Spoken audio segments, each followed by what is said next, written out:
দর্শক, আমরা সরাসরি লাইভে সংযুক্ত হয়েছি বন্দর স্টেডিয়ামের এখান থেকে সর্বশেষ ফলাফল নিয়ে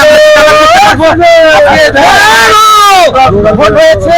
ইতিমধ্যে আমরা সর্বশেষ ফলাফল আপনাদের জানতে চাবো, কেমন আজকে অনুভূতি এবং কি ফলাফল রেজাল্ট আপনারা পেয়েছেন। না, এখানে বেসরকারিভাবে অলমোস্ট 42,000 ভোটের ডিফারেন্সে আমির হোসেন মাহমুদ নির্বাচিত হয়েছেন।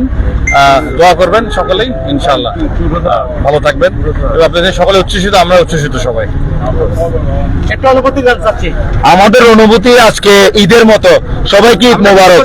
আসসালামু আলাইকুম। আজকে 20 বছর পর আমরা আজকে বললাম 17 বছর ঈদ কেমনে পালন করো, ওরা আমাদের থেকে শিখতে হবে। এটাই হচ্ছে প্রথম ভোট উচ্চমুখী পরিবেশে নির্বাচনে ভাই। আমি সবসময় ভাই, আমরা এদের মতো এত খুশি আনন্দ পাচ্ছি যে আজকে এত রাত পর্যন্ত আমার নেতা পাহারা দিয়ে আমার বিজয়ের ব্লক এখান থেকে ঘোষণা নিয়ে আমরা চলে যাচ্ছি ঈদে শুভেচ্ছা বিনিময়ের মতো।